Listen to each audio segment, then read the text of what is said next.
그 냄새 나는 걸 여기서 왜 먹어? 당장 버리라고 했잖아. 시어머니는 출산 직후 침대에 누워있던 내 손에서 보온병을 낚아채 그대로 쓰레기통에 쏟아버렸다. 나는 방금 아이를 낳았다. 피가 멈추지도 않았고 숨을 쉴 때마다 배가 찢어질 것 같았다. 그런데도 그 여자는 말했다. 병원에서 주는 것도 아닌 걸 왜 먹어? 다른 환자들한테 민폐인 거 몰라? 그 순간 남편은 나를 보지도 않은 채 두꺼운 서류 봉투를 침대 위에 던졌다. 곧 교수 될 사람 인생에 이 결혼은 여기까지야. 그날 새벽 나는 갓 태어난 아이를 안고 병원 복도를 맨발로 쫓겨났다. 그리고 그때였다. 대학 병원장과 의사들이 누군가의 호출을 받은 듯 로비 쪽에서 줄지어 달려와 맨발로 서 있던 내 앞에 일제히 90도로 고개를 숙였다. 그 순간 시어머니와 남편의 얼굴이 순식간에 사색이 되더니 아무 말도 못한 채 벌벌 떨기 시작했다. 사연 시작 전에 구독과 좋아요 눌러주시고 지금 어디에서 듣고 계신지도 댓글로 남겨주세요. 그곳까지 마음으로 찾아가 감사 인사 전하고 싶습니다. 그럼 오늘의 사연 시작합니다. 밤 10시를 넘긴 시각, 신도시 고급 아파트 단지의 한 집에서 하리는 갑작스런 하복부 통증으로 잠에서 깼다. 처음엔 단순한 배탈인 줄 알았지만 곧이어 따뜻한 액체가 허벅지를 타고 흐르는 느낌의 하리는 이불을 걷어냈다. 시트가 젖어 있었고 그제야 하리는 이것이 양수파수라는 사실을 깨달았다. 예정일은 아직 보름이나 남아 있었다. 출산 준비물도 제대로 챙기지 못한 상태였고 남편 강도윤은 며칠째 대학 연구실에서 밤을 새우고 있었다. 하리는 떨리는 손으로 침대 옆 휴대폰을 집어들었다. 도윤에게 전화를 걸었지만 통화 중이라는 신호음만 되풀이됐다. 다시 걸어도 마찬가지였다. 세 번째 시도에서는 아예 신호조차 가지 않았다. 하리는 숨을 고르며 문자를 보냈다. 여보, 양수 터진 것 같아요. 지금 병원 가야 할 것 같아요. 하지만 답장은 오지 않았다. 시간은 자정을 향해 가고 있었고 하복부의 통증은 점점 더 강해지고 있었다. 5번째 전화를 시도했을 때도 도윤은 받지 않았다. 하리는 휴대폰을 내려놓고 천천히 침대에서 일어났다. 진통이 몰려올 때마다 허리가 끊어질 것 같았다. 그녀는 벽을 짚고 복도로 나왔다. 거실을 지나 시어머니 방 앞에 섰을 때 하리는 잠시 망설였다. 시어머니와의 관계는 늘 냉랭했다. 결혼 3년 동안 단 한 번도 따뜻한 말 한마디 건네받은 적이 없었다. 하지만 지금은 선택의 여지가 없었다. 하리는 떨리는 손으로 문을 두드렸다. 어머님, 저예요. 하린이에요. 안에서 짜증 섞인 목소리가 들려왔다. 이 밤중에 웬일이야? 어머님, 양수가 터진 것 같아요. 병원에 가야 할 것 같은데. 문이 열렸다. 시어머니는 잠옷 차림으로 하린을 위아래로 훑어보더니 혀를 찼다. 다들 그렇게 나아. 너만 유난이야. 진통도 안 왔는데 뭘 그렇게 호들갑이야? 어머님, 양수가 정말. 알았어, 알았어. 옷이나 입고 나와. 시어머니는 더 이상 듣지 않고 방으로 들어가 문을 닫아버렸다. 하리는 복도에 홀로 남아 눈물을 삼켰다. 그녀는 다시 방으로 돌아와 간단히 옷을 갈아입고 미리 준비해둔 가방을 꺼냈다. 그 사이에도 도윤에게 2번 더 전화를 걸었지만 여전히 받지 않았다. 거실에서 시어머니가 외투를 걸치며 나왔다. 얼굴에는 귀찮다는 표정이 역력했다. 택시 불렀어. 빨리 나가. 어머님, 도윤이한테 연락이 안 돼요. 한 번만 전화해 주시면. 그 사람도 바쁜데 이런 일로 귀찮게 하면 어떡해. 여자들 출산은 다 그런 거야. 내가 데려다 줄 테니까 그냥 가자. 하리는 더 이상 말하지 못했다. 배에서 또 한 차례 통증이 몰려왔고 그녀는 가방을 들고 비틀거리며 현관으로 나갔다. 아파트 앞에 대기하고 있던 택시에 올라탔을 때 하리는 시계를 확인했다. 자정이 넘어 있었다. 택시기사는 상황을 파악하고 조심스럽게 운전했지만 시어머니는 뒷좌석에서 연신 혀를 차며 중얼거렸다. 참, 이 밤중에 고생이네. 예정일도 아닌데 왜 이러는 건지. 하리는 창밖을 바라보며 진통을 참았다. 통증의 간격이 점점 좁혀지고 있었다. 처음엔 10분 간격이었던 것이 이제는 7분, 5분으로 줄어들고 있었다.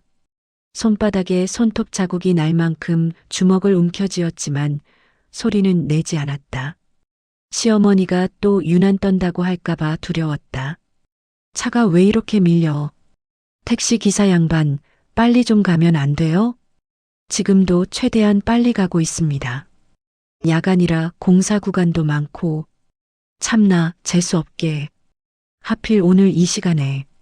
하리는 시어머니의 불평을 들으며 또다시 진통을 견뎠다. 이번엔 더 강했다. 허리와 아랫배가 동시에 조여오는 것 같았다. 그녀는 숨을 크게 들이마시고 천천히 내쉬었다. 출산 교육에서 배운 호흡법을 떠올리며 버텼다. 30분이 지나서야 택시는 대학병원 응급실 앞에 도착했다. 시어머니가 먼저 내려 카운터로 향했고 하리는 기사의 부축을 받으며 천천히 내렸다. 자동문이 열리며 밝은 조명과 소독약 냄새가 코를 찔렀다. 산모입니다. 양수 파수된 것 같아요. 시어머니가 소리쳤고 간호사 2명이 휠체어를 가지고 달려왔다. 하리는 휠체어에 앉았고 곧바로 내진실로 이동했다. 의료진이 그녀의 상태를 확인하는 동안 시어머니는 원무과로 향했다. 보호자이신가요? 예, 시어머니입니다. 입원 수속 도와드리겠습니다. 병실은 어떻게 하시겠어요? 1인실과 다인실이. 다인실이요. 1인실은 절대 안 됩니다. 시어머니의 목소리가 응급실 복도까지 울려 퍼졌다. 주변에 있던 보호자들이 고개를 돌려 쳐다봤다. 어머님, 조금만 목소리를. 뭐가 문제예요? 다인실 달라는데 왜 자꾸 1인실을 권하는 거예요? 돈 더 받으려고 그러는 거예요? 아닙니다, 어머님. 산모분 상태를 고려해서 필요 없어요. 그냥 다인실로 넣으세요. 원무과 직원은 난처한 표정으로 고개를 끄덕이고 서류를 작성했다. 시어머니는 팔짱을 낀 채 기다렸고 그 모습을 본 하리는 내진대에 누운 채로 눈을 감았다. 수치심과 모멸감이 밀려왔다. 진통보다 더 아픈 것은 이런 순간의 외로움이었다. 같은 시각 대학 연구동 건물 3층 강의실에서 도윤은 책상에 앉아 있었다. 그의 앞에는 두꺼운 연구 논문 뭉치가 놓여 있었고 노트북 화면에는 이메일이 띄워져 있었다. 휴대폰이 진동했다. 화면에는 할인이라는 이름이 떴다. 도윤은 휴대폰을 집어들었다가 다시 책상 위에 내려놨다. 전화는 계속 울렸지만 그는 받지 않았다. 진동이 멈췄다. 잠시 후 또다시 전화가 걸려왔다. 이번에도 도윤은 무시했다. 그의 눈은 노트북 화면에 고정되어 있었다. 새로운 문자 메시지가 도착했다는 알림이 떴다. 할인의 메시지였다. 여보, 양수 터진 것 같아요. 지금 병원 가야 할 것 같아요. 도윤은 메시지를 읽었지만 답장하지 않았다. 대신 그는 다른 대화방을 열었다. 서민아라는 이름이 보였다. 가장 최근 메시지는 1시간 전에 온 것이었다. 오늘 안에 끝내. 안 그러면 계약 없다. 도윤은 메시지를 다시 읽으며 입술을 깨물었다. 그의 손가락이 떨렸다. 조교수 발령을 앞두고 있었고 서민아의 아버지가 운영하는 애물상과의 산학협력 계약이 눈앞에 와 있었다. 그 계약만 성사되면 교수직은 확정이었다. 하지만 미나는 조건을 걸었다. 이혼 서류에 도장을 찍을 것. 그것도 오늘 안에. 도윤은 책상 서랍을 열었다. 그 안에는 이미 준비된 이혼 서류가 들어 있었다. 변호사를 통해 작성한 것으로 할인에게 일방적으로 불리한 내용이 담겨 있었다. 양육권, 재산 분할, 모든 것에서 할인은 배제되어 있었다. 도윤은 서류를 꺼내 다시 한번 훑어봤다. 휴대폰이 또 울렸다. 이번엔 어머니였다. 도윤은 이번에도 전화를 받지 않았다. 어머니는 분명 병원에 같이 있을 것이고 할인을 다그치고 있을 것이었다. 그것으로 충분했다. 도윤은 계획대로 움직이고 있었다.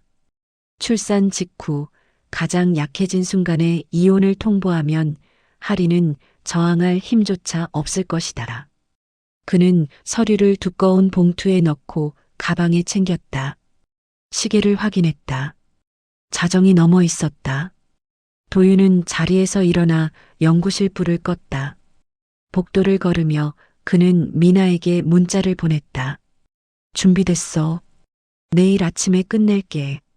답장은 바로 왔다. 잘했어. 병원에서 보자. 선물 준비했어. 도윤은 휴대폰을 주머니에 넣고 건물을 나섰다. 밤 공기가 차갑게 얼굴을 스쳤지만 그의 표정에는 어떤 감정도 담겨 있지 않았다. 주차장으로 향하는 그의 걸음은 흔들림이 없었다. 병원으로 돌아가는 대신 도윤은 차를 몰고 반대 방향으로 향했다. 강남의 한 고급 호텔 앞에서 차를 세웠다. 로비로 들어서자 미나가 기다리고 있었다. 그녀는 샤넬 트위드 재킷에 에르메스 가방을 들고 있었다. 완벽하게 차려입은 모습이었다. 늦었네. 미안, 정리할 게 있어서. 서류는? 준비했어. 미나는 만족스러운 표정으로 고개를 끄덕였다. 두 사람은 엘리베이터에 올라 위층으로 향했다. 도윤은 창밖을 바라보며 생각했다. 지금쯤 할인은 분만실에 있을 것이다. 혼자서 아이를 낳고 있을 것이다. 하지만 그것은 이제 자신의 문제가 아니었다. 한편 병원 분만실에서 할인은 진통과 싸우고 있었다. 자궁 입구가 5cm 열렸다는 말을 들었을 때 그녀는 이미 땀으로 범벅이 되어 있었다. 간호사가 손을 잡아주며 호흡을 유도했지만 할인의 머릿속은 온통 도윤 생각뿐이었다. 왜 전화를 받지 않는 걸까? 무슨 일이 있는 걸까? 혹시 사고라도 난 건 아닐까? 산모님, 힘내세요. 조금만 더 참으시면 돼요. 할인은 고개를 끄덕였지만 눈물이 흘러내렸다. 출산의 고통보다 더 견디기 힘든 것은 이 외로움이었다. 남편도 없이 시어머니는 복도에서 휴대폰만 들여다보고 아무도 자신을 걱정해주지 않는 이 순간이 너무나 비참했다. 새벽 4시가 넘어서야 할인은 분만실로 옮겨졌다. 자궁 입구가 완전히 열렸고 이제 본격적인 분만이 시작될 참이었다. 간호사들이 분만대를 준비하는 동안 할인은 천장을 바라보며 숨을 고르려 애썼다. 진통은 이제 2분 간격으로 몰려왔고 매번 올 때마다 온몸에 힘이 빠져나가는 것 같았다. 산모님, 보호자분은 안 오시나요? 담당 간호사가 조심스럽게 물었다. 할인은 고개를 저었다. 말을 하려 해도 목이 메어 소리가 나오지 않았다. 간호사는 안타까운 표정으로 할인의 손을 잡아주었다. 괜찮아요. 저희가 옆에 있으니까 너무 걱정하지 마세요. 할인은 간신히 미소를 지어 보였다. 하지만 마음속 깊은 곳에서는 분노가 끓어오르고 있었다. 도윤은 어디서 무엇을 하고 있는 걸까? 아내가 출산하는 이 순간에 전화 한 통 받지 않는다는 게 말이 되는가?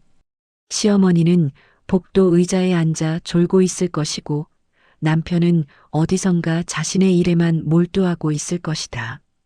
분만이 시작됐다. 산부인과 의사가 들어와 할인의 상태를 확인하고 지시를 내렸다. 좋아요, 산모님. 이제 힘주기 시작할게요. 제가 하나, 둘, 셋 세면 최대한 아래로 힘을 주세요. 할인은 고개를 끄덕였다. 첫 번째 힘주기가 시작됐다. 온몸의 근육이 비명을 지르는 것 같았다. 하지만 할인은 이를 악물고 버텼다. 이 아이만큼은 자신이 지켜야 한다는 생각뿐이었다. 1시간이 지났다. 할인의 이마에서는 땀이 줄줄 흘러내렸고 목소리는 이미 쉬어 있었다. 간호사가 물을 적신 거즈로 입술을 적셔주었다. 조금만 더요, 산모님. 아기 머리가 보여요. 의사의 목소리가 들렸다. 할인은 남은 힘을 다해 한 번 더 힘을 주었다. 그리고 마침내 아기의 울음소리가 들렸다. 작고 힘찬 울음이었다. 축하드려요. 건강한 여자아이예요. 간호사가 환하게 웃으며 말했다. 할인은 그제야 긴장이 풀려 눈물을 흘렸다. 간호사들이 아기를 닦아내고 포대기에 싸서 할인의 가슴에 안겨주었다. 작고 따뜻한 생명체. 할인은 아기를 내려다보며 속삭였다. 미안해. 엄마가 미안해. 왜 미안하다는 말이 먼저 나왔는지 스스로도 알 수 없었다. 하지만 이 아이가 태어난 환경이, 이 아이를 맞이하는 사람들이 모든 것이 미안했다. 분만실 밖 복도에서는 시어머니가 간호사를 붙잡고 있었다. 아기가 태어났다는 소식을 듣고 단잠에서 깬 것이었다. 아들이에요, 딸이에요? 어떤 거예요? 따님이십니다. 건강한 여자아이고요. 시어머니의 얼굴이 순식간에 일그러졌다. 그녀는 대놓고 혀를 차며 고개를 저었다. 즉, 딸이라니. 그것도 첫째가. 간호사는 당황한 표정으로 시어머니를 바라봤다. 요즘 세상에 이런 반응을 보이는 사람이 있다는 게 믿기지 않는다는 표정이었다. 시어머니는 개의치 않고 계속 중얼거렸다. 아들 낳으라고 그렇게 말했는데. 참, 복도 없어? 어머님, 산모분께서 많이 힘드셨으니 격려 좀 해주시죠. 알았어요, 알았어. 언제 병실로 옮겨요? 1시간 후쯤 회복실 거쳐서 병실로 이동하실 겁니다. 시어머니는 대답도 없이 휴대폰을 꺼내 들었다. 아들에게 전화를 걸었지만 역시나 받지 않았다. 그녀는 짜증스럽게 문자를 보냈다. 딸 낳았다. 빨리 와. 짧고 무뚝뚝한 메시지였다. 오전 8시가 넘어서야 도윤이 병원에 나타났다. 그는 단정한 정장 차림이었고 머리도 깔끔하게 넘긴 상태였다. 마치 중요한 회의라도 다녀온 것처럼 보였다. 병원 로비에서 그는 화장실로 향했다. 거울 앞에 서서 넥타이를 다시 매고 머리카락 한 올까지 정리했다. 그의 얼굴에는 어떤 감정도 보이지 않았다. 타이밍. 도윤은 거울 속 자신을 바라보며 중얼거렸다. 이제 모든 것이 계획대로 진행될 것이다. 출산 직후 가장 약해진 순간. 그녀가 저항할 수도 제대로 생각할 수도 없는 바로 그 순간. 도윤은 깊게 숨을 들이마시고 내쉬었다. 마음을 차갑게 굳혔다. 복도를 걸어 병실로 향하는 그의 걸음은 느렸다. 서두를 필요가 없었다. 오히려 천천히 확실하게 끝내야 했다. 간호사 스테이션을 지나칠 때 한 간호사가 그를 불러 세웠다. 보호자이신가요? 예, 남편입니다. 산모분이 정말 힘들게 출산하셨어요. 많이 격려해 주세요. 도윤은 무표정하게 고개만 끄덕이고 지나갔다. 간호사는 그의 뒷모습을 보며 고개를 갸우뚱했다. 뭔가 이상했다. 아내가 출산했다는데 기쁨도 안도감도 어떤 감정도 보이지 않는 남자였다. 병실 문을 열었을 때 하리는 침대에 반쯤 기대어 앉아 있었다. 얼굴은 창백했고 눈 밑에는 다크서클이 짙게 내려앉아 있었다. 옆간이 침대에는 아기가 누워 있었다. 시어머니는 창가 의자에 앉아 휴대폰만 들여다보고 있었다. 왔어? 시어머니가 먼저 말했다. 도윤은 대답 대신 병실 안으로 들어와 문을 닫았다. 할인이 고개를 들어 그를 바라봤다. 눈에는 서운함과 원망이 가득했다. 여보, 수고했어. 도윤의 목소리는 건조했다. 마치 업무 보고를 들은 상사가 하는 말투 같았다. 할인은 그 말투에서 무언가 잘못되었다는 것을 직감했다. 하지만 몸은 너무 지쳐 있었고 머리는 제대로 돌아가지 않았다. 전화, 왜 안 받았어요? 얼마나 무서웠는지. 바빴어. 중요한 일이 있었거든. 출산보다 더 중요한 일이요? 도윤은 대답하지 않았다. 그는 가방에서 보온병을 꺼내는 할인을 지켜봤다. 할인은 아침 일찍 배달된 택배에서 보온병을 꺼냈던 것이다. 이준식 실장이 보내온 것이었다. 뚜껑을 열자 미역국 냄새가 퍼졌다. 이게 뭐야? 시어머니가 눈을 부라리며 물었다. 미역국이요. 실장님이 보내주셨어요. 실장? 무슨 실장? 친정. 아버지 회사 실장님이요. 시어머니의 표정이 더욱 일그러졌다. 친정 이야기만 나오면 그녀는 항상 이런 반응을 보였다. 할인의 아버지는 이미 고인이었고 회사도 정리된 지 오래였다. 하지만 할인을 마지막까지 챙겨주는 사람이 있다는 사실이 시어머니는 못마땅했던 것이다. 병원에서 주는 것도 아닌 걸 왜 여기서 먹어? 다른 환자들한테 민폐 끼치는 거 몰라? 어머님, 출산 후에는 미역국을 먹어야. 시끄러워. 시어머니는 벌떡 일어나 할인에게 다가갔다. 그리고 할인의 손에서 보온병을 낚아챘다. 할인이 놀라 손을 뻗었지만 시어머니는 이미 병실 한쪽에 있는 쓰레기통으로 향하고 있었다. 어머님, 안 돼요. 하지만 늦었다. 시어머니는 보온병을 기울여 내용물을 쓰레기통에 그대로 쏟아버렸다. 따뜻한 미역국이 플라스틱 쓰레기 봉투에 쏟아지며 김이 피어올랐다. 할인은 그 모습을 보며 입술을 깨물었다. 눈물이 차올랐지만 참았다. 출산했다고 기분 좋아? 딸 낳아놓고 무슨 낯으로 미역국을 먹어? 어머님, 우리 집안은 3대째 아들만 낳았어. 그런데 너는 첫째부터 딸을 낳았잖아. 부끄러운 줄 알아야지. 할인은 더 이상 대꾸하지 않았다. 대꾸할 힘도 없었고 대꾸한다고 달라질 것도 없었다. 그녀는 그저 이불을 움켜쥐고 눈을 감았다. 몸이 떨렸다. 분노인지 슬픔인지 한기인지 알 수 없었다.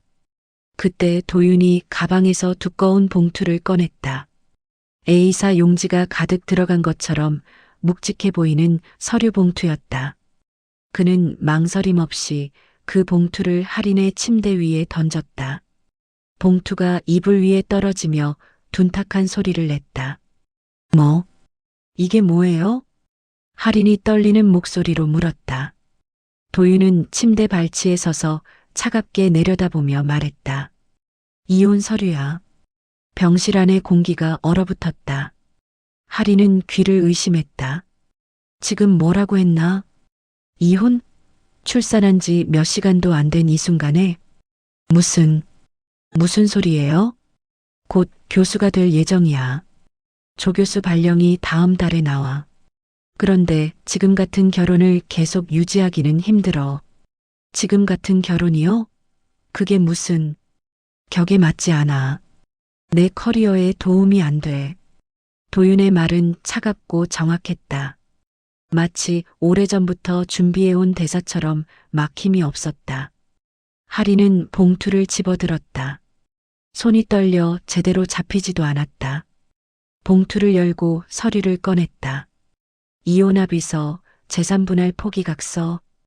모든 서류에 할인에게 불리한 조항들만 가득했다. 이게 말이 돼요? 제가 언제 재산을 요구했어요? 법적으로 문제 없어. 변호사 검토 끝났어. 여보, 정신 차려요. 우리 아기가 방금 태어났잖아요. 당신 딸이에요. 할인의 목소리가 떨렸다. 하지만 도윤은 눈썹 하나 까딱하지 않았다. 오히려 시계를 확인하며 말했다. 오늘 안에 서명해. 그리고 빨리 정리하는 게 서로한테 좋아. 정리라니. 우리가 무슨 물건이에요? 3년을 같이 살았잖아요. 그 3년이 실수였어. 할인은 숨이 막혔다. 실수. 자신과의 결혼이 실수였다고. 3년의 시간이, 지금 막 태어난 아이가, 모든 것이 실수였다는 말인가. 그녀는 서류를 내려놓고 도윤을 똑바로 쳐다봤다. 다른 여자 있어요? 도윤은 대답하지 않았다. 하지만 그의 침묵이 답이었다. 할인은 비웃음을 흘렸다. 그래서 이렇게 급한 거군요. 그 여자가 누군데요? 그건 내가 알 필요 없어. 시어머니가 끼어들었다. 잘됐다. 진작 그랬어야지. 내가 우리 집에 무슨 도움이 됐어? 3년 동안 딸 하나 못 낳고 친정 도움도 못 받고 어머님까지 이러시면 내가 뭘 어떻게 했는데? 사실을 말하는 건데. 너 같은 며느리는 필요 없어. 어서 서명하고 나가. 할인은 두 사람을 번갈아 보았다. 시어머니와 남편. 그들의 얼굴에는 어떤 미안함도 죄책감도 없었다. 오히려 빨리 처리하고 싶다는 조급함만 가득했다. 할인은 그제야 깨달았다. 이 모든 것이 계획적이었다는 것을. 양수가 터졌을 때 전화를 받지 않은 것도, 출산 내내 나타나지 않은 것도 모두 계산된 행동이었다. 가장 약한 순간을 노린 것이다. 출산 직후 몸도 마음도 가장 무너진 이 순간에 이혼을 통보하면 저항할 힘이 없을 거라고 판단한 것이다. 할인은 갑자기 어지러움을 느꼈다. 침대 시트를 움켜쥐었지만 시야가 흐려졌다. 산후 출혈이 계속되고 있었고 몸은 이미 한계에 도달해 있었다. 그녀는 간신히 버티며 입술을 깨물었다. 생각할 시간을 주세요. 시간 없어. 오늘 안에 결정해. 도윤이 냉정하게 말했다. 그는 이미 돌아설 준비를 하고 있었다. 할인은 그의 뒷모습을 보며 생각했다. 이 사람이 정말 내가 사랑했던 사람인가? 3년 전 프로포즈하던 그 따뜻한 미소는 다 거짓이었나? 간이 침대에서 아기가 울음을 터뜨렸다. 할인은 힘겹게 몸을 일으켜 아기를 안았다. 작고 따뜻한 생명. 이 아이만큼은 지켜야 한다. 절대 포기할 수 없다. 할인은 아기를 가슴에 안고 조용히 다짐했다. 지금은 약하지만 반드시 다시 일어서겠다고. 할인이 아기를 품에 안고 눈을 감았을 때 병실 문이 다시 열렸다. 노크도 없이 거침없이 들어온 사람은 머리부터 발끝까지 명품으로 치장한 여자였다. 샤넬 트위드 재킷, 에르메스 버킨백, 루부탱 힐. 그녀가 움직일 때마다 은은한 향수 냄새가 병실 안을 가득 채웠다. 늦었어요? 축하드리러 왔어요. 여자의 목소리는 달콤했지만 어딘가 계산적이었다. 할인은 고개를 들어 그 여자를 바라봤다. 처음 보는 얼굴이었지만 도윤과 시어머니의 반응을 보니 누군지 짐작이 갔다. 도윤의 얼굴에 당황한 기색이 스쳤고 시어머니는 순식간에 표정을 바꿔 환한 미소를 지었다. 어머, 이렇게까지 오시다니. 바쁘실 텐데. 아니에요. 제대로 인사드려야죠. 여자는 할인을 힐끗 보더니 시어머니 앞으로 다가갔다. 그녀의 손에는 명품 쇼핑백이 여러 개 들려 있었다. 에르메스, 샤넬, 디올. 시어머니의 눈이 반짝였다. 이건 뭐예요? 작은 정성이에요. 평소 감사한 마음을 담았어요. 여자는 쇼핑백들을 병실 탁자 위에 조심스럽게 내려놓았다. 시어머니가 하나씩 열어보기 시작했다. 에르메스 스카프, 샤넬 지갑, 디올 향수 세트. 각각이 수백만 원은 좋게 넘는 물건들이었다. 시어머니의 입가에 웃음이 번졌다. 어머, 이렇게까지 하시면 어떡해요. 정말 고급스럽네요. 어머님께 잘 어울리실 것 같아서요. 마음에 드셨으면 좋겠어요. 여자는 공손하게 말했지만 할인을 바라보는 시선에는 냉소가 담겨 있었다. 할인은 그 시선을 피하지 않고 똑바로 마주봤다. 여자가 먼저 입을 열었다. 저는 서민아라고 해요. 엘물산 회장의 둘째 딸이에요. 도윤 교수님과는 학회에서 알게 됐어요. 교수님이라니 아직 조교수 발령도 안 났는데. 할인이 차갑게 말했다. 미나는 가볍게 웃으며 어깨를 으쓱했다. 곧 되실 거잖아요. 우리 아버지가 대학재단에 상당한 기부를 하기로 했거든요. 산학협력 프로젝트도 시작하고요. 그래서 이렇게까지 오신 거예요? 남의 출산 병실까지? 남이라니요. 곧 가족이 될 텐데요.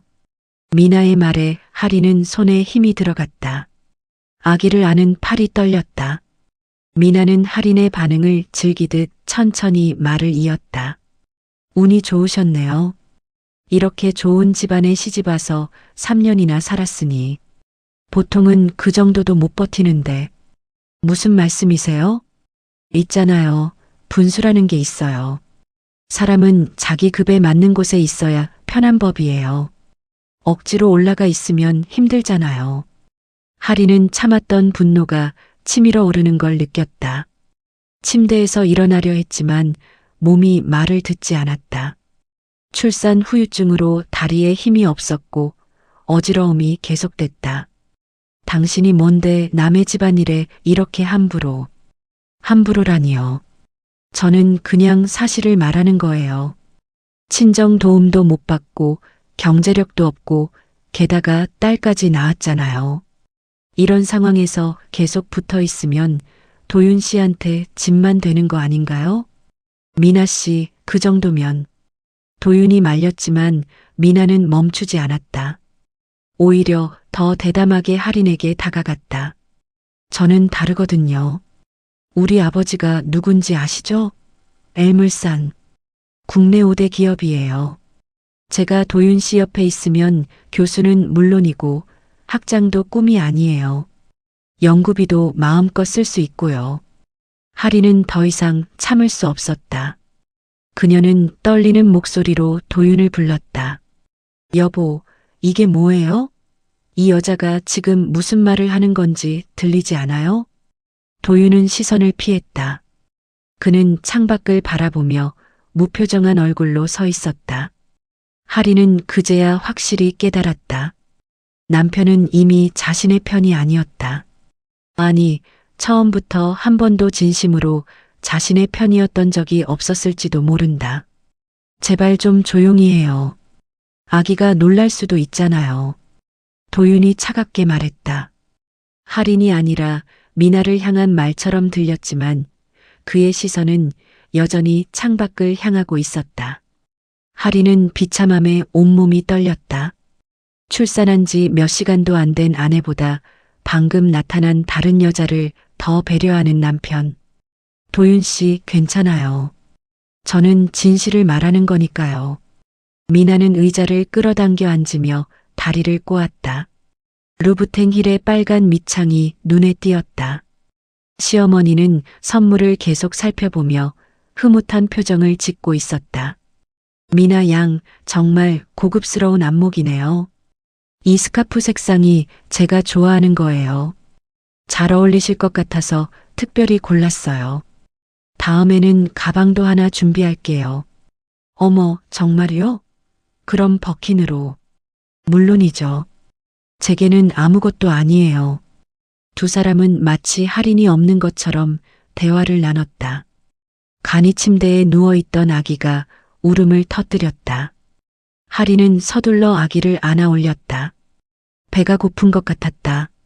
수유를 해야 했지만 이 상황에서 어떻게 해야 할지 막막했다. 시끄럽네. 시어머니가 짜증스럽게 말했다. 하리는 아기를 달래며 조용히 흔들었지만 울음은 그치지 않았다. 오히려 더 크게 울어댔다. 애 좀 조용히 시켜요. 지금 달래고 있잖아요. 할인이 처음으로 목소리를 높였다. 시어머니는 깜짝 놀란 표정으로 할인을 쳐다봤다. 3년 동안 한 번도 대들지 않던 며느리가 처음으로 소리를 지른 것이다. 뭐, 지금 나한테 대드는 거야? 어머님, 제발이요. 지금 제가 출산한 지 몇 시간도 안 됐어요. 제 아기가 우는데 조용히 시키라고요? 그래, 내 아기지. 내가 알아서 해.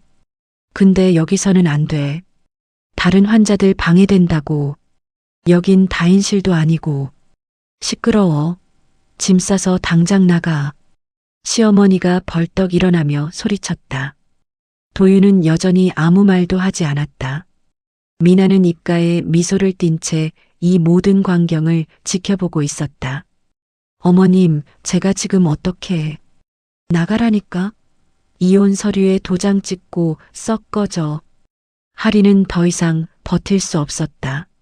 몸은 천근만근이었고 정신은 아득했다. 하지만 아기만큼은 지켜야 했다. 그녀는 비틀거리며 침대에서 내려왔다. 슬리퍼를 신으려 했지만 시어머니가 발로 차버렸다. 맨발로 나가. 당장. 하리는 아기를 가슴에 꽉 안고 병실 문을 열었다. 복도로 나서는 순간 여러 사람들의 시선이 그녀에게 쏠렸다. 환자들, 보호자들, 간호사들 모두가 수군거리기 시작했다. 저 사람 출산한 지 얼마 안 됐을 텐데 맨발로 나오네. 무슨 일 있나 봐. 아기 안고 저러면 어떡해. 하리는 고개를 숙인 채 복도를 걸었다. 한 걸음 한 걸음이 너무나 무겁고 아팠다. 산후 출혈로 다리가 후들거렸고 시야가 자꾸 흐려졌다. 하지만 멈출 수 없었다. 아기가 귀를 울리는 소리에 놀랄까봐 하리는 손으로 아기의 작은 귀를 막아주며 속삭였다. 미안해. 엄마가 미안해.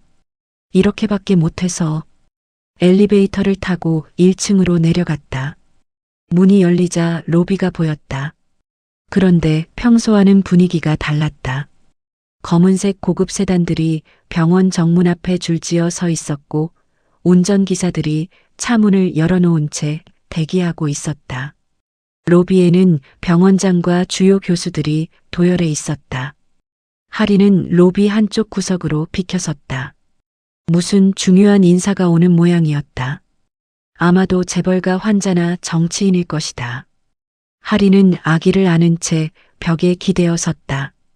다리가 너무 아파서 더 이상 걸을 수가 없었다.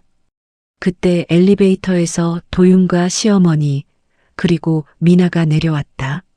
시어머니는 미나가 준 에르메스 쇼핑백을 들고 있었고 도윤은 미나 옆에서 무언가 이야기를 나누고 있었다.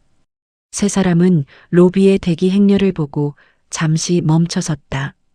뭐야, 누가 오나 봐. 시어머니가 중얼거렸다.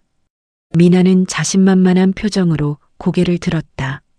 아, 우리 아버지가 이사진 회의 때문에 오신다고 했어요.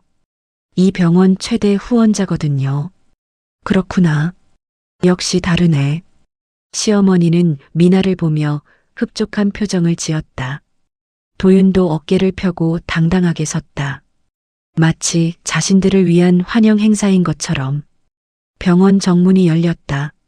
하지만 들어온 사람은 엘물산 회장이 아니었다. 정장을 입은 중년 남성 한 명이 먼저 들어왔고 그 뒤로 보안 요원들이 뒤따랐다. 남성은 로비를 쭉 둘러보더니 구석에 서 있는 할인을 발견했다. 아가씨. 남성이 달려왔다. 병원장과 교수들도 그를 따라 움직였다. 도윤과 시어머니, 미나는 영문을 모른 채 그 광경을 지켜봤다. 남성은 할인 앞에 무릎을 꿇다시피 하며 고개를 숙였다. 아가씨, 왜 이러고 계십니까? 맨발로 여기까지. 실장님. 할인의 목소리가 떨렸다. 남성은 이준식 실장이었다. 할인의 아버지가 살아계실 때부터 모셔온 최측근이었다. 병원장이 그 뒤로 다가와 90도로 허리를 숙였다.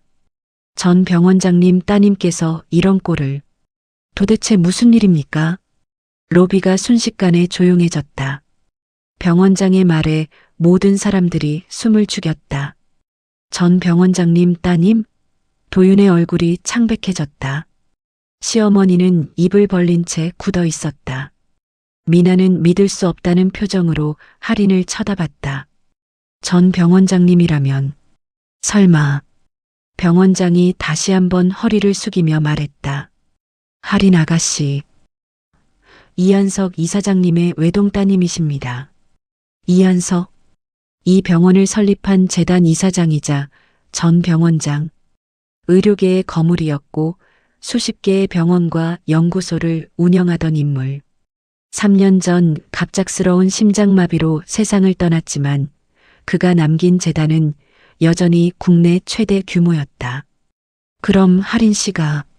도윤이 떨리는 목소리로 말했다. 이준식 실장이 차갑게 그를 쳐다봤다. 아가씨를 이렇게 만든 게 누구입니까? 저는. 답하십시오. 누가 감히 우리 아가씨를 출산 직후에 맨발로 내쫓았습니까? 실장의 목소리가 로비 전체에 울려 퍼졌다. 도윤은 뒤로 물러섰다. 시어머니는 들고 있던 쇼핑백을 떨어뜨렸다. 미나는 얼굴이 사색이 되어 뒤로 빠지려 했지만 이미 보안 요원들이 출구를 막고 있었다. 저희는 몰랐습니다. 할인 씨가 그런 분이신 줄은. 시어머니가 떨리는 목소리로 변명했다. 하지만 병원장은 차갑게 손을 저었다. 모르셨다고요? 3년 동안 며느리로 두고도 몰랐다는 겁니까? 그게 할인이가 한 번도 말을 안 해서. 말씀하실 필요가 없었겠죠. 고인께서는 따님이 평범하게 사랑받는 삶을 살기를 원하셨으니까요. 하지만 이런 대접을 받으라고 보낸 게 아닙니다. 병원장의 목소리에는 분노가 담겨 있었다. 주변 교수들과 직원들도 모두 경악한 표정으로 도윤 일가를 쳐다봤다. 할인은 아기를 안은 채 벽에 기댄 채로 서 있었다. 눈에서는 눈물이 흐르고 있었지만 그녀의 표정은 차분했다. 실장님 괜찮아요. 이제 괜찮아요. 어떻게 괜찮습니까? 출산하신 지 얼마나 됐다고. 이준식 실장은 재빨리 외투를 벗어 할인의 어깨에 걸쳐 주었다.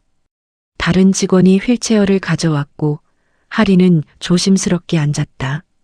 아기는 엄마 품에서 잠들어 있었다. 도윤은 다가가려 했지만 보안 요원이 막아섰다. 비켜주십시오. 제 아내입니다.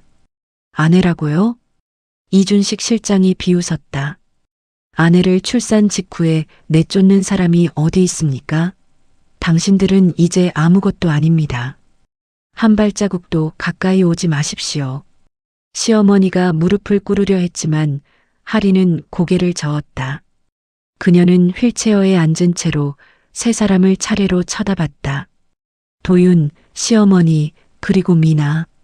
자신을 짓밟고 모욕했던 사람들. 이제 알겠어요? 할인의 목소리는 작았지만 단호했다. 당신들이 내친 사람이 누구인지. 로비의 공기가 무거웠다. 아무도 감히 말을 꺼내지 못했다. 할인은 휠체어를 돌려 엘리베이터로 향했다. 이준식 실장과 병원장이 그녀를 호위했다. 뒤에서 도윤의 절규가 들렸지만 할인은 돌아보지 않았다. 이제 시작일 뿐이었다. 엘리베이터 문이 닫히자 할인은 깊은 숨을 내쉬었다. 아기는 여전히 엄마 품에서 평화롭게 잠들어 있었다. 이준식 실장은 조심스럽게 할인의 어깨에 손을 얹으며 말했다. 아가씨, 고생 많으셨습니다.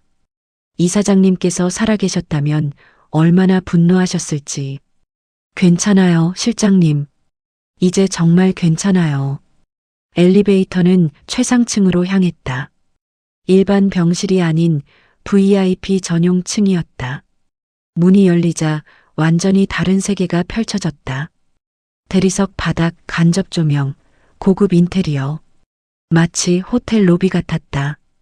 병원장이 직접 앞장서서 안내했다. 펜트하우스 병실을 준비했습니다.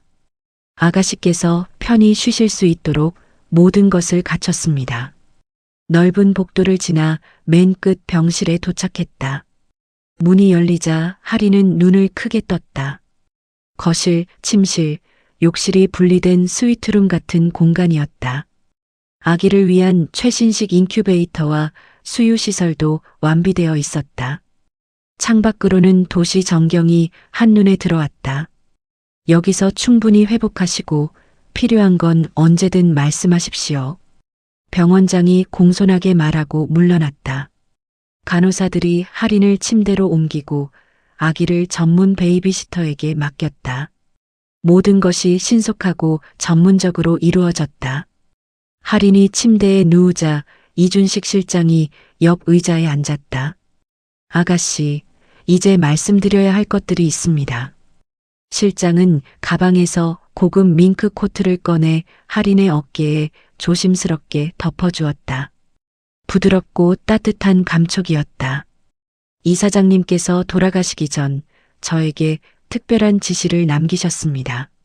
아가씨가 출산하시는 날 모든 것을 준비하라고 하셨습니다. 아버지가요? 예. 이사장님은 아가씨의 결혼 생활이 순탄치 않을 거라는 걸 예견하셨습니다. 그래서 만일의 사태에 대비해 여러 조치를 취해 두셨죠. 실장은 또 다른 봉투를 꺼냈다. 두꺼운 서류 뭉치가 들어 있었다. 재산 목록, 주식 증서, 부동산 등기부등본, 신탁 계약서. 할인은 서류를 한 장씩 넘기며 읽어내려갔다. 이게 전부 제 거예요? 출산과 동시에 모든 권리가 아가씨께 이전됩니다. 이것이 이사장님의 뜻이었습니다. 아가씨가 홀로서기 할 수 있을 때까지 기다리라고 하셨습니다. 할인의 눈에서 눈물이 흘러내렸다. 아버지는 돌아가시기 전에도 자신을 지켜주고 있었던 것이다. 그녀는 서류를 가슴에 안으며 고개를 숙였다. 감사합니다, 실장님. 그리고 아버지. 실장은 또 다른 서류를 꺼냈다. 할인이 침대 위에 던져진 이혼 서류였다. 누군가 로비에서 주워온 것이었다. 이것도 처리하셔야 합니다. 지금이 가장 좋은 타이밍입니다. 할인은 고개를 끄덕였다. 그녀는 서류를 펼치고 한 장 한 장 읽어내려갔다. 재산 분할 포기, 양육권 포기, 모든 것이 자신에게 불리한 조건이었다. 하지만 이제는 달랐다. 실장이 펜을 건네자 할인은 망설임 없이 서명란에 도장을 찍었다. 이제 끝났어요. 아직 시작도 안 했습니다, 아가씨. 실장의 말에 할인은 고개를 들었다. 실장의 눈빛이 차갑게 빛났다. 저들이 아가씨께 한 일 하나하나 기록되어 있습니다. 이제 대가를 치르게 할 시간입니다. 같은 시각 1층 로비에서는 아수라장이 펼쳐지고 있었다. 도윤은 엘리베이터 앞에서 보안 요원들에게 막힌 채 서 있었다. 시어머니는 바닥에 주저앉아 울고 있었다. 미나는 몰래 뒤쪽 출구로 빠지려 했지만 다른 보안 요원이 그녀의 앞을 막아섰다. 비켜주세요. 저는 엘물산 회장의 딸이에요. 확인이 필요합니다. 잠시만 기다려 주십시오. 보안 요원은 무전기로 누군가와 통화를 시작했다. 미나의 얼굴이 창백해졌다. 사실 그녀는 엘물산 회장의 딸이 아니었다. 엘물산 직원의 딸일 뿐이었다. 명품은 전부 짝퉁이거나 대여한 것이었고 도윤에게 약속한 산학협력도 전부 거짓말이었다. 안 돼, 들통나면. 미나는 다시 반대편으로 뛰었다. 하지만 로비 출구는 이미 모두 통제되어 있었다. 병원장의 지시였다. 그녀는 결국 화장실로 숨어들었다. 도윤은 무릎을 꿇고 애원했다. 제발 할인이 좀 만나게 해주세요. 오해가 있었어요. 제가 설명할게요. 오해라고요? 병원장이 차갑게 내려다봤다. 출산 직후 아내를 내쫓은 게 오해입니까? 이혼 서류를 던진 게 오해입니까? 그게 제가 몰랐어요. 할인이가 그런 집안 딸인 줄 알았으면 잘해줬을 거라는 말입니까? 도윤은 입을 다물었다. 병원장의 눈빛이 더욱 차갑게 변했다. 당신 같은 사람은 처음 봅니다. 교수 자격도 없어요. 당장 나가십시오. 보안팀이 도윤과 시어머니를 부축해 로비 밖으로 끌어냈다. 두 사람은 절규하며 애원했지만 소용없었다. 할인아, 할인아, 제발. 내가 잘못했어. 시어머니의 목소리가 로비에 울려 퍼졌다. 하지만 위층에서는 아무런 대답도 들려오지 않았다. 병원 정문 밖으로 나온 두 사람은 망연자실한 표정으로 서 있었다. 이제 어떻게 하지? 시어머니가 떨리는 목소리로 물었다. 도윤은 대답하지 못했다. 그의 머릿속은 텅 비어 있었다. 모든 것이 한순간에 무너졌다. 교수직, 산학협력, 미나 그리고 재산까지. 집으로 가자. 일단 집으로 가서 생각하자. 두 사람은 택시를 잡아타고 집으로 향했다. 차 안에서 도윤은 휴대폰을 꺼내 미나에게 전화를 걸었다. 하지만 없는 번호입니다라는 안내만 반복됐다. 문자도 전송이 안 됐다. 미나가 번호를 바꾼 것이다. 그 여자, 날 속인 거야. 도윤은 주먹을 불끈 쥐었다. 모든 게 계획된 사기였다. 엘물산 회장의 딸이라는 것도 산학협력 약속도 전부 거짓말이었던 것이다. 아파트에 도착했을 때 더 큰 충격이 기다리고 있었다. 현관 도어락이 바뀌어 있었다. 비밀번호를 눌러도 열리지 않았다. 도윤은 관리사무소에 전화를 걸었다. 제 집인데 문이 안 열려요. 아, 그 집은 오늘 오전에 소유주 변경되었습니다. 새 주인께서 도어락을 교체하셨어요. 뭐라고요? 제 집인데 무슨... 등기부등본 확인하시면 아실 겁니다. 이미 명의가 바뀌었어요. 전화가 끊겼다. 도윤은 믿을 수 없다는 표정으로 시어머니를 돌아봤다. 시어머니는 바닥에 주저앉아 있었다. 그녀의 발밑에는 법원 공문서가 놓여 있었다. 누군가 문틈으로 넣어둔 것이었다. 가압류 예고장. 시어머니가 떨리는 손으로 서류를 집어들었다. 아파트뿐만 아니라 예금 계좌, 차량, 모든 재산이 가압류 대상이었다. 채권자는 이한석 재단 신탁관리부였다. 이게 무슨... 우리가 뭘 잘못했다고. 시어머니는 들고 있던 에르메스 가방을 열었다. 뭔가 이상했다. 가방이 너무 가벼웠다. 안을 확인하니 지갑, 카드, 신분증이 모두 사라지고 없었다. 대신 싸구려 지갑 하나만 덩그러니 들어 있었다. 이게 내 가방이 아니야. 시어머니는 그제야 깨달았다. 병원 로비에서 혼란스러운 와중에 미나가 가방을 바꿔친 것이다. 똑같은 디자인의 가짜 가방으로. 시어머니는 비명을 질렀다. 저 여우 같은 년, 우릴 완전히 속인 거야. 도윤은 다시 미나에게 전화를 걸었지만 여전히 없는 번호만 반복됐다. SNS도 모두 차단되어 있었다. 미나는 흔적도 없이 사라진 것이다. 엄마, 우리 이제 어떡해? 도윤의 목소리가 떨렸다. 시어머니는 대답하지 못했다. 두 사람은 아파트 복도에 주저앉아 망연자실한 표정으로 앞만 바라봤다. 다음 날 아침, 하리는 깔끔한 정장 차림으로 대학을 찾았다. 이준식 실장과 변호사 2명이 동행했다. 총장실로 안내된 하리는 차분하게 자리에 앉았다. 무슨 일로 오셨는지. 이한석 재단 이사장 대리인으로 왔습니다. 할인의 말에 총장의 표정이 굳어졌다.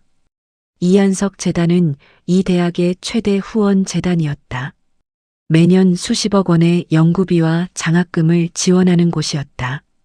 재단에서 이 대학 소속 교수진에 대한 윤리 검증을 진행했습니다. 그 결과 비윤리적 행위를 저지른 교수가 발견되었습니다. 할인은 서류 뭉치를 테이블 위에 놓았다.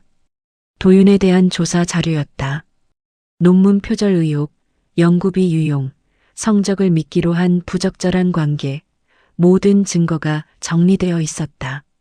이런 교수가 있는 학교에 재단 지원을 계속할 수 없습니다.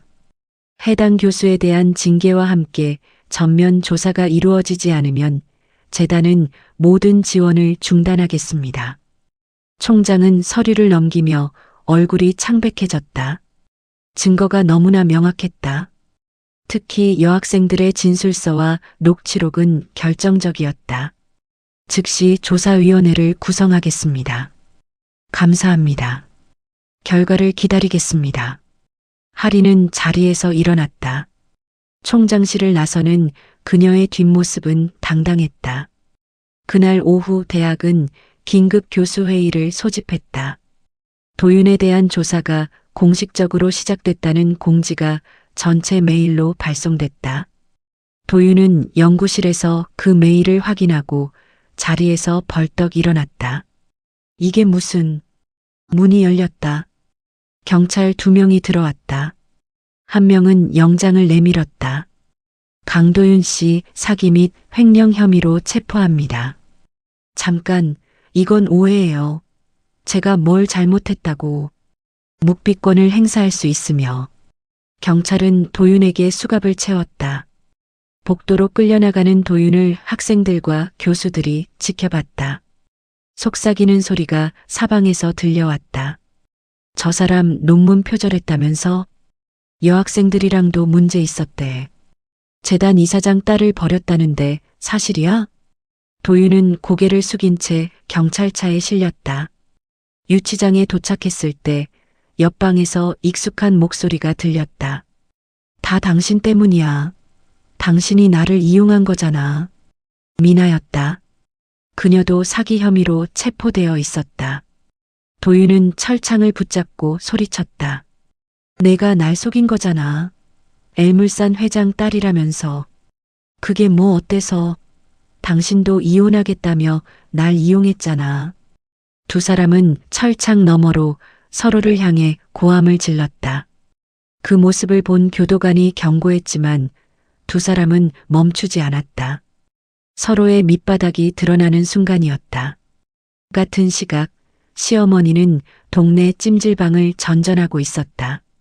갈 곳이 없었다. 집은 가압류되었고 예금은 모두 동결되었다. 지갑도 카드도 없었다. 그녀는 찜질방 TV 앞에 앉아 뉴스를 보고 있었다. 명문대 교수 사기 횡령 혐의로 체포. 피해자는 병원 재단 이사장 딸로 밝혀져. 화면에 도윤이 수갑을 찬 채 경찰차에 오르는 모습이 나왔다. 시어머니는 그 모습을 보고 그대로 쓰러졌다. 주변 사람들이 놀라 달려왔지만 그녀는 이미 의식을 잃은 상태였다. 병원으로 실려간 시어머니. 아이러니하게도 그 병원은 할인의 아버지가 세운 재단 산하병원이었다.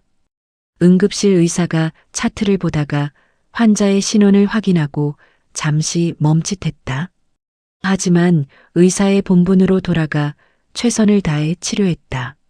시어머니가 눈을 떴을 때 천장에는 이한석 재단의 로고가 박혀 있었다. 그녀는 천장을 바라보며 눈물을 흘렸다. 이제 모든 것이 끝났다는 걸 깨달은 순간이었다. 3년이 흘렀다. 도윤은 5년형을 선고받았지만 모범수로 1년 감형되어 출소했다. 하지만 세상은 그를 받아주지 않았다. 정가자, 사기꾼, 비윤리적 교수.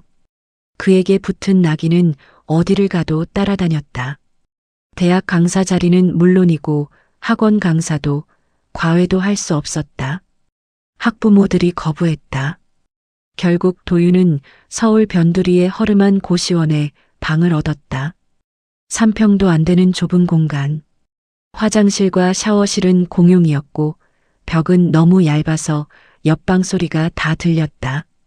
그는 매일 아침 인력시장으로 나가 일용직 일자리를 구했다. 건설 현장 막노동, 집 나르는 일, 전단지 돌리는 일. 할 수 있는 건 무엇이든 했다. 하지만 밤이 되면 분노가 치밀어 올랐다. 할인 때문이었다. 모든 것이 그녀 때문에 망가졌다고 생각했다. 만약 그녀가 처음부터 자신의 정체를 밝혔다면 자신은 교수가 되었을 것이고 편안한 삶을 살고 있을 거라고 믿었다. 왜곡된 생각이었지만 도윤은 그렇게 자신을 합리화했다. 출소 후 6개월쯤 지났을 때 도윤은 할인을 찾기 시작했다. SNS를 뒤졌고 재단 건물 앞에서 기다렸다. 할인이 딸과 함께 차에서 내리는 모습을 목격했을 때 도윤의 가슴 속에는 알 수 없는 감정이 일렁였다. 질투, 분노, 그리고 약간의 그리움. 그날부터 스토킹이 시작됐다. 할인의 출퇴근 시간을 파악하고 딸이 다니는 어린이집 앞에 나타났다. 처음에는 멀리서 지켜보기만 했지만 점점 대담해졌다. 할인에게 문자를 보냈다. 잘 사네. 내 덕분에 편하게 사는 거 알아? 우리 딸 잘 크고 있더라.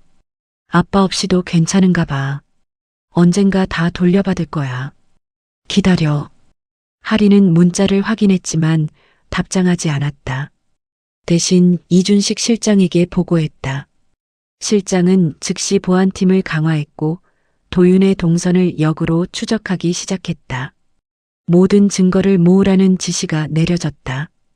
어느 날 밤 도윤은 술에 취해 할인의 집 앞까지 찾아왔다. 고급 주택가의 높은 담장 앞에서 그는 소리를 질렀다. 할인아, 나와. 우리 얘기 좀 하자. 경비가 달려왔지만 도윤은 물러서지 않았다. 결국 경찰이 출동했고 도윤은 경고를 받고 쫓겨났다. 하지만 다음 날 또 나타났다. 이번에는 더 공격적이었다. 내 인생 망친 게 누군데? 내가 책임져야지. 우리 딸이라도 보자. 내 권리야. 할인은 창문 너머로 그를 내려다봤다. 딸을 품에 안은 채였다. 아이는 저 아저씨 왜 저래요? 라고 물었고 할인은 괜찮아. 곧 조용해질 거야 라고 답했다. 도윤은 할인이 법적 조치를 하지 않는다는 걸 알았다. 그래서 더 대담해졌다. 친권이 있다는 이유로, 생물학적 아버지라는 이유로 계속 나타났다. 할인이 마음이 약해졌다고, 자신을 아직 사랑한다고 착각하기 시작했다. 결국 돌아올 거야. 아이 때문이라도. 도윤은 고시원 침대에 누워 혼자 중얼거렸다. 집행유예 기간이었지만 그는 개의치 않았다. 어차피 잃을 게 없었다. 할인은 그동안 재단 사업을 안정시켰다. 병원 2곳을 새로 열었고 연구소도 확장했다.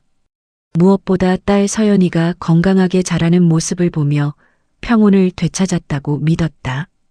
도윤의 스토킹은 불편했지만 언젠가 지쳐서 멈출 거라고 생각했다. 서연이는 올해 유치원에 입학했다. 똑똑하고 밝은 아이였다. 입학식 날 할인은 깔끔한 원피스를 입고 서연이 손을 잡았다. 유치원 강당에는 학부모들이 가득했고 아이들은 무대 위에서 율동을 준비하고 있었다. 엄마, 나 잘할 수 있지? 물론이야. 우리 서연이가 제일 잘할 거야. 할인은 딸의 머리를 쓰다듬으며 미소 지었다. 서연이는 다른 아이들과 함께 무대 위로 올라갔다. 음악이 시작되고 아이들이 춤을 추기 시작했다. 할인은 휴대폰으로 그 모습을 찍으며 행복해했다. 그런데 갑자기 서연이가 비틀거렸다. 춤을 멈추고 배를 움켜쥐었다. 할인은 자리에서 벌떡 일어났다. 서연아.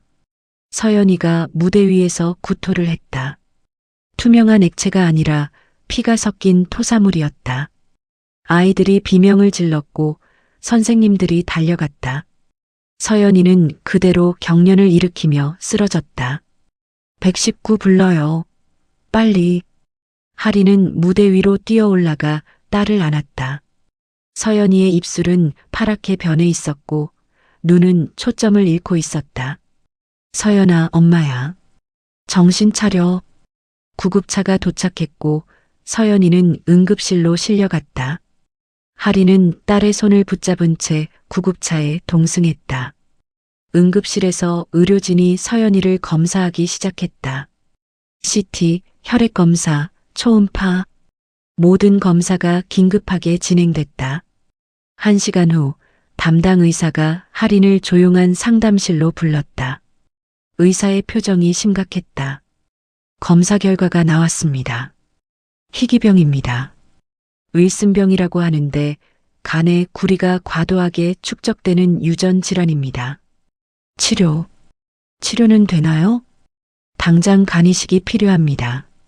이미 간 기능이 심각하게 손상되어 있어서 약물 치료로는 불가능합니다. 하린의 얼굴이 창백해졌다. 의사는 계속 말을 이었다. 생체 간 이식이 가장 좋습니다. 부분 간을 기증하는 거죠. 보통 부모님이 공여자가 되시는데 제가 할게요. 당장 검사해 주세요. 하리는 즉시 검사를 받았다. 하지만 결과는 절망적이었다. 혈액형은 맞았지만 하린의 간에 작은 종양이 발견되었다. 양성이었지만 간 기증은 불가능했다. 의사는 조심스럽게 말했다. 어머님께서는 공여가 불가능합니다. 다른 가족은 안 계신가요? 친정 쪽은 아무도 없어요. 그럼 생물학적 아버지 쪽은요? 하리는 입술을 깨물었다. 도윤. 그 이름을 떠올리는 것만으로도 치가 떨렸다. 하지만 딸의 생명이 달린 문제였다. 있습니다. 생물학적 아버지가 빨리 연락하셔야 합니다. 시간이 많지 않습니다. 하리는 병실로 돌아와 서연이 곁에 앉았다. 딸은 여러 선과 튜브에 연결된 채 잠들어 있었다. 작고 가냘픈 숨소리. 하리는 딸의 손을 잡으며 눈물을 흘렸다. 미안해, 서연아. 엄마가 미안해. 이준식 실장이 병실로 들어왔다. 하린이 연락한 것이었다. 아가씨, 들었습니다. 제가 다른 공여자를 찾아보겠습니다. 시간이 없어요, 실장님. 생물학적 아버지가 유일한 희망이래요. 그 사람을 다시 만나시겠다는 겁니까? 딸을 살리기 위해서라면 뭐든지 해야죠. 하린은 눈물을 닦고 일어났다. 실장은 하린의 어깨에 손을 얹었다. 제가 준비하겠습니다. 아가씨는 그냥 가시기만 하세요. 다음 날 하린은 도윤의 고시원을 찾아갔다. 비좁은 골목, 낡은 건물. 3층 복도 끝 방문을 두드렸다. 도윤이 문을 열었다. 하린을 보자 그의 얼굴에 놀라움이 스쳤다. 이어 비웃음이 번졌다. 왜 드디어 날 찾아왔어? 들어가도 될까요? 도윤은 문을 활짝 열었다. 방 안은 좁고 지저분했다. 침대, 책상, 작은 옷장이 전부였다. 하린은 의자에 앉지 않고 서 있었다. 서연이가 아파요. 간 이식이 필요해요. 그래서 나한테 왜 와? 당신이 생물학적 아버지니까요. 검사 좀 받아주세요. 혈액형이 맞으면 수술해야 해요. 도윤은 팔짱을 끼고 하린을 쳐다봤다. 그의 눈빛이 차갑게 변했다. 공짜로? 뭐라고요? 내가 왜 공짜로 해줘야 하는데? 나한테 뭐 해준 게 있어? 하린은 주먹을 쥐었다. 참으려 했지만 목소리가 떨렸다. 당신 딸이에요. 당신 친딸이라고요. 그래, 내 딸이지. 그러니까 내가 살리는 대가를 받아야지. 대가요? 강남에 건물 하나. 그리고 현금 50억. 그 정도면 해줄 수 있어. 하리는 믿을 수 없다는 표정으로 도윤을 바라봤다. 인간이 이렇게까지 타락할 수 있는가? 미쳤어요? 자기 딸 살리는데 돈을 요구해요? 미친 건 너야. 3년 동안 나 무시하고 잘 살더니 이제 와서 도움 달라고? 세상이 그렇게 호락호락한 줄 알아? 그때 고시원 복도에서 익숙한 목소리가 들렸다. 도윤아, 거기 있어? 문이 열리며 시어머니가 들어왔다. 그녀는 할인을 보자 잠시 굳었다가 이내 냉소를 지었다. 어머, 누가 왔나 했네. 며느리가. 어머님, 장손 살리려면 그 정도는 줘야지. 우리가 공짜로 해줄 것 같아? 할인은 두 사람을 번갈아 보았다. 3년이 지났지만 본질은 변하지 않았다. 아니, 오히려 더 악해졌다. 생각해보고 연락드릴게요. 할인은 고시원을 나왔다. 차에 올라타자마자 이준식 실장에게 전화를 걸었다. 실장님, 마지막 카드 준비해주세요. 알겠습니다, 아가씨. 이틀 후 도윤과 시어머니는 병원장실로 호출되었다. 넓고 고급스러운 공간. 테이블 위에는 검은색 가방이 놓여 있었다. 도윤이 가방을 열자 현금 뭉치가 가득했다. 50억은 아니고 30억입니다. 나머지는 수술 후에 드리겠습니다. 할인이 차분하게 말했다. 도윤의 눈이 반짝였다. 시어머니도 가방을 들여다보며 침을 삼켰다. 계약서 여기 있어요. 서명하시면 됩니다. 도윤은 계약서를 대충 훑어봤다. 복잡한 법률 용어들이 가득했지만 돈에 눈이 먼 그는 제대로 읽지 않았다. 펜 주세요. 잠깐만요. 할인이 리모컨을 들어 병원장실 벽면 스크린을 켰다. 화면에 영상이 재생되기 시작했다. 도윤이 할인의 집 앞에서 소리 지르는 모습, 협박 문자 내용, 스토킹 증거 사진들, 모든 것이 날짜와 시간까지 정확하게 기록되어 있었다. 이게 뭐야? 당신이 지난 1년간 저에게 한 일들이에요. 스토킹, 협박, 주거침입 미수, 전부 형법 위반입니다. 도윤의 얼굴이 파랗게 질렸다. 할인은 계속 말을 이었다. 특히 당신은 집행유예 기간이었어요. 이 증거들이 검찰에 넘어가면 즉시 실형입니다. 보복 범죄는 가중처벌 대상이에요. 병원장실 문이 열리며 형사 2명이 들어왔다. 도윤은 뒤로 물러섰다. 선택하세요. 지금 당장 저 형사들과 가시겠어요? 아니면 서연이에게 간을 기증하고 조용히 사시겠어요?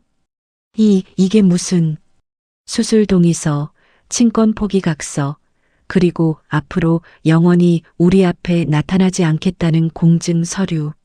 3가지 모두 서명하시면 이 증거들은 봉인됩니다. 거부하시면 지금 바로 체포됩니다.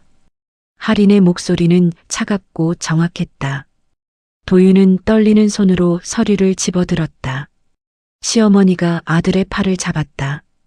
도윤아, 생각 좀 해봐. 돈을.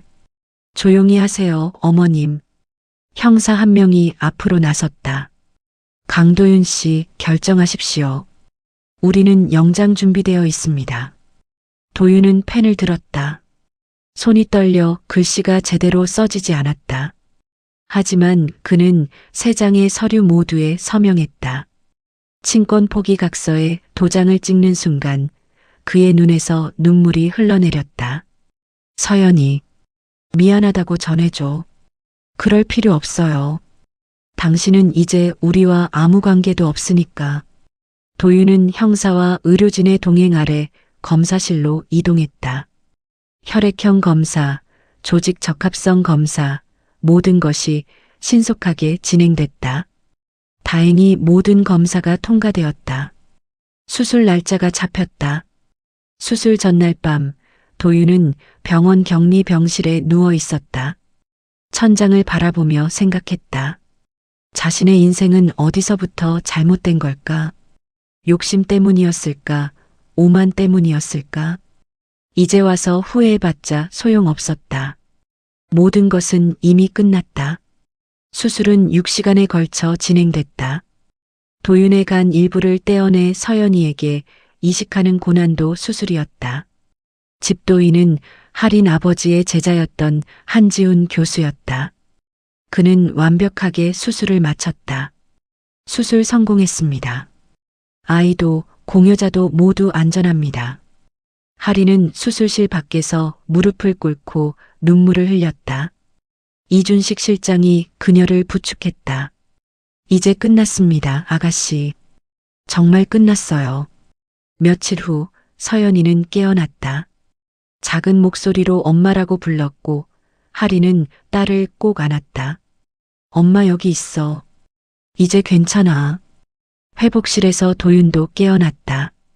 그는 간호사에게 물었다. 아이, 괜찮아요? 네, 수술 잘 됐습니다. 도윤은 천장을 바라보며 작게 웃었다.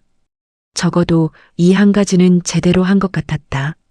한 달 후 도윤은 퇴원했다. 그의 앞에는 버스표 한 장과 소액의 현금이 놓여 있었다. 지방 소도시행표였다. 여기서 새로 시작하세요. 다시는 서울에 오지 마세요. 이준식 실장의 말에 도윤은 고개를 끄덕였다. 그는 버스에 올라 창밖을 바라봤다. 서울이 점점 멀어졌다. 도윤은 지방 건설 현장에서 일용직 노동자로 일하기 시작했다. 힘들었지만 적어도 조용했다. 시어머니는 서울의 한 식당에 취직했다. 설거지와 청소를 하며 근근히 살아갔다. 가끔 서연이 생각이 났지만 연락할 방법도 용기도 없었다. 미나는 사기죄로 8년형을 선고받았다. 선처는 없었다. 교도소에서 그녀는 하루하루를 버텼다. 명품으로 치장하던 과거는 이제 아득한 꿈처럼 느껴졌다. 2년 후 할인은 서연이와 함께 새로 개원한 무료 아동진료센터 개소식에 참석했다. 이한석 기념 아동건강센터라는 이름의 이 센터는 경제적으로 어려운 가정의 아이들을 무료로 치료하는 곳이었다. 엄마, 여기 할아버지 사진이다. 서연이가 로비에 걸린 초상화를 가리키며 웃었다. 할인은 아버지의 사진을 바라보며 미소 지었다. 그래, 할아버지가 만든 거야. 아픈 아이들을 도와주려고. 개소식이 끝나고 할인은 아버지 사진 앞에 섰다. 서연이는 옆에서 꽃을 놓았다. 아버지, 잘 지켜냈어요.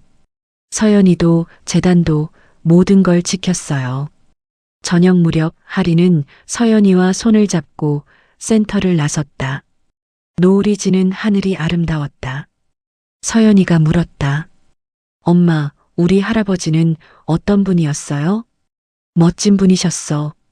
돈보다 사람이 중요하다고 믿으신 분. 나도 그렇게 될 거야. 할인은 딸의 머리를 쓰다듬었다.